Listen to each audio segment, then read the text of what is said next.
কি হলো দিদি, এত কষ্ট কিসের? মাথা কেন নিচ্ছ? বলো মেয়ে হয়ে যাচ্ছে একবারে, দিকে একবার ওদিক কি হচ্ছে এটা। টাটা বাবু, দেখা হবে আবার রাত্রিবেলা।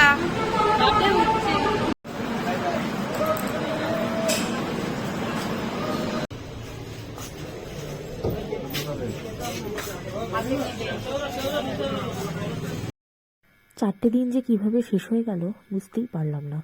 এত বছর আসছি, তবুও সমুদ্র প্রথম দেখা আর ফেরার সময় শেষ দেখার যে একটা আলাদা মনের মধ্যে উত্তেজনা সৃষ্টি করে, সেটা প্রতিবারই এক।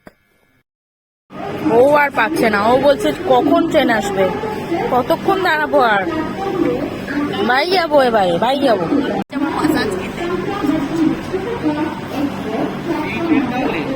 ওরা দেখা করতে এসছে,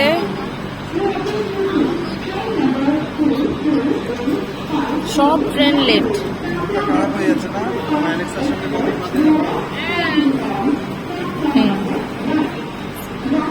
কিরে শরীর ঠিক আছে?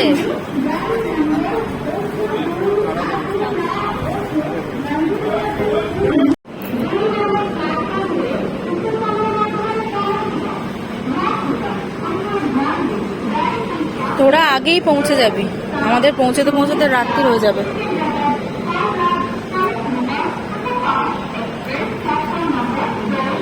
Welcome back to our channel. আজকে এই সময় থেকে শুরু করছি ব্লগটা, তার কারণ হচ্ছে সকাল থেকে একদমই টাইম পাইনি তোমাদেরকে ওয়েলকাম করার জন্য বা মর্নিং উইশ করার জন্য। আশা করি দেখেইছো তোমরা কিছু ভিডিওতে যে আমাদের যাওয়ার সময় কি সমস্যা হয়েছিল অ্যালেক্সাকে নিয়ে যাওয়ার নিয়ে, পার্সেল কাউন্টার থেকে লাস্ট মোমেন্টে দৌড়াদৌড়ি।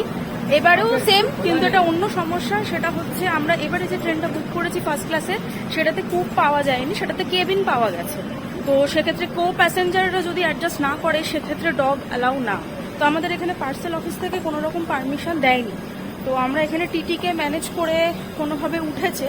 তো কো প্যাসেঞ্জার আছে, তিনি অতটা অবজেকশন করছে না, কিন্তু উনি বলছেন যে আমার ডগ অ্যালার্জি আছে।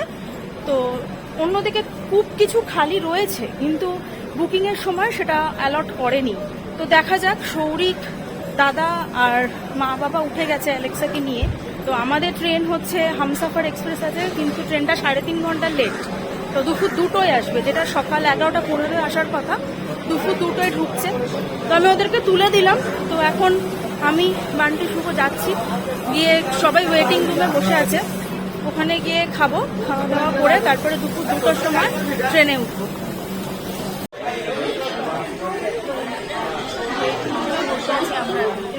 আমাদের ট্রেন 3.5 ঘন্টা লেট শুরু হয়ে গেছে।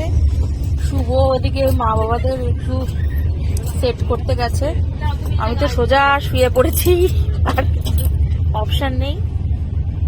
অনেক ট্রেন লেট, প্রায় 3.5 ঘন্টা। ওদিকে তন্ময় বসে খাচ্ছে। এসে গেছে, অর্ডার করা হয়েছে ননভেজ, এগ রয়েছে, চিকেন নেই, আর ভেজ। यहाँ पे और यहाँ पे नॉन वेज दे दीजिए। यहाँ पे नॉन वेज है, 2 अंडा खाना ठीक है, और वेज वहाँ पे दे दीजिए 2 वेज। আমরা ভদ্রকের দিকে যাচ্ছি ট্রেন। তো ট্রেন মোটামুটি 1.5 ঘন্টা মতো লেট চলছে। তো আমাদের ট্রেনটা 1.5 ঘন্টা লেট, আর সোহিনীদের ট্রেন শুনলাম যে 2টো নাগাদ স্টার্ট করলো। তো ওদের ট্রেনটা মোটামুটি 2.5 ঘন্টা লেট। তো এক্সপেক্টেড আমাদের দুজনেরই পৌঁছতে লেট হবে। তো আমাদের এস্টিমেটেড অ্যারাইভাল টাইম ছিল আমাদের 5:40। তো এখন যে আমি ট্রেন স্ট্যাটাস চেক করছিলাম, তো ওটা মোটামুটি 5:40 দেখাচ্ছে। তো দেখা যাক কটায় আমরা পৌঁছাই। তো সৈনিকেও কন্ট্যাক্ট করলাম, ওদের ট্রেন স্টার্ট করে দিয়েছে, ওরা সেটেল হয়ে গেছে। তো আমরা হাওড়া স্টেশনে যদি একসাথে পৌঁছাই, তো দেন একসাথেই আমরা বাড়ি ফিরব। নন্টি, কোথায় যাচ্ছিস তুই? বাড়ি যাবি? বাড়ি যাচ্ছি এখন আমরা।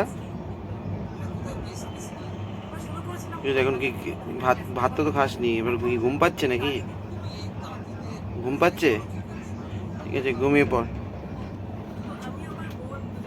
এখানে একটা ব্যাপার হয়েছে, সেটা হচ্ছে আজকে আমরা লাঞ্চ অর্ডার করেছিলাম 4টে ননভেজ 2টো ভেজ। তো সেগুলো আমাদের ননভেজগুলো 140 করে দিয়েছে, আর ভেজগুলো 130 করে। তো এটা তন্ময় না বললে আমরা জানতেই পারতাম না যে এখানে এরা বিল প্রোভাইড করে প্যান্ট্রি থেকে। আর এই বিলটা যদি ওরা প্রোভাইড না করে, সেক্ষেত্রে আমাদের ফুডটা কিন্তু ফ্রি হয়ে যায়, অরেন্স ওই টাকাটা ওরা রিটার্ন করে। তো যাই হোক, আমরা এতবার ট্রাভেল করেছি, এই জিনিসটা নিয়ে প্রচুরই অনেকবার টাকা নিয়েছি, আমরা এটাকে নিয়ে আর দেখিও নি, কেউই করে না অ্যাজ।